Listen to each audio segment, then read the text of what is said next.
Hello and welcome to today's short strategy video. My name is Rihanna Redman. I'm an infant and early childhood and mental health consultant at Children's Resource Center in Bowling Green, Ohio. Today's strategy is the problem-solving process, and this problem-solving process is going to help children learn how to solve their problems on their own.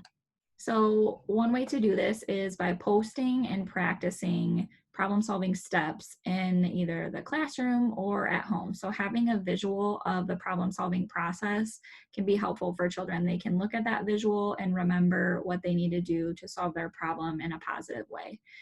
Having visuals of choices that children can make that are positive options for them. So playing together, asking nicely, maybe saying please stop. Those are all problem solving visuals for social conflicts that could either happen with another child in the classroom or maybe a sibling at home. So having those visuals of something that they can do besides maybe hitting or throwing toys, we want to give them those positive options that they can use instead.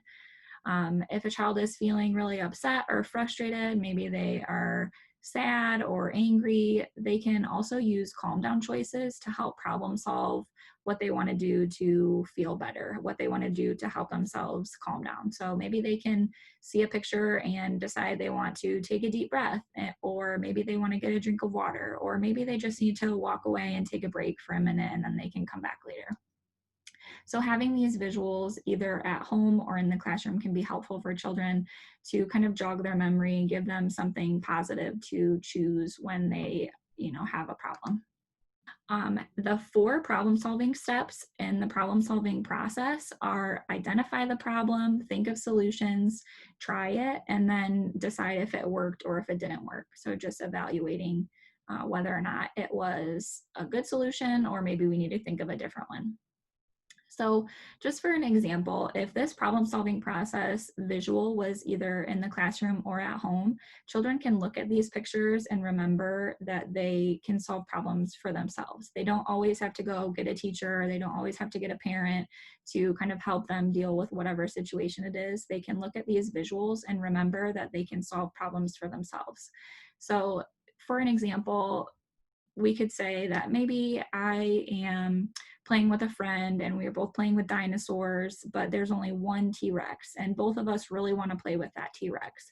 So the problem is that there's only one T-Rex and we both really want to play with it. So think of solutions. The second step would be just to come up with different options of how to solve this problem. So maybe a solution is I get to play with the T-Rex because I was here first.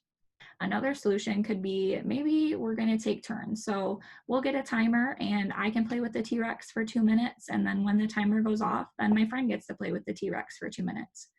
Another solution could be we could put the T-Rex away and then maybe we could play with something different. Maybe we won't play with dinosaurs right now because there's only one T-Rex and we both really want it.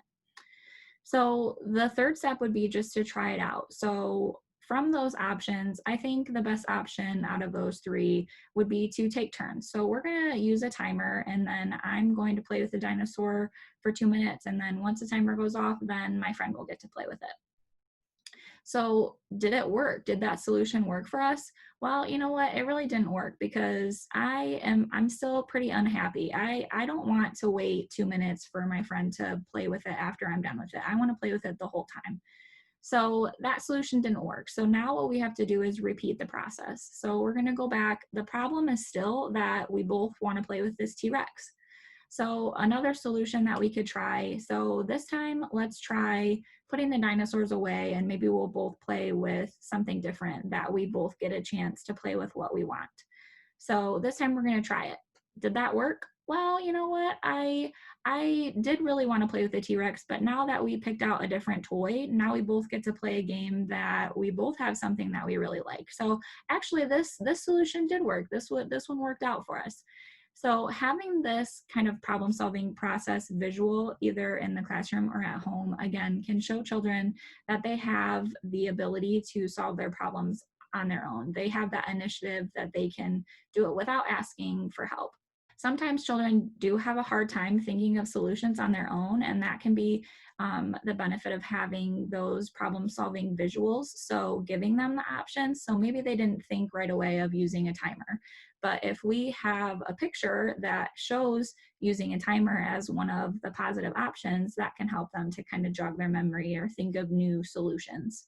So, again, using these visuals can be really helpful for children to solve their own problems. If you are looking for an example of the problem solving process, you can email me at riannarr@crcwoodcounty.org. I have lots of different problem solving visuals that I would be happy to share with you.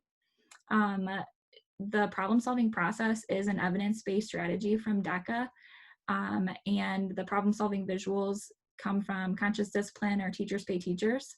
And lastly, please like us on Facebook at CRC Infant and Early Childhood Connection. Thank you.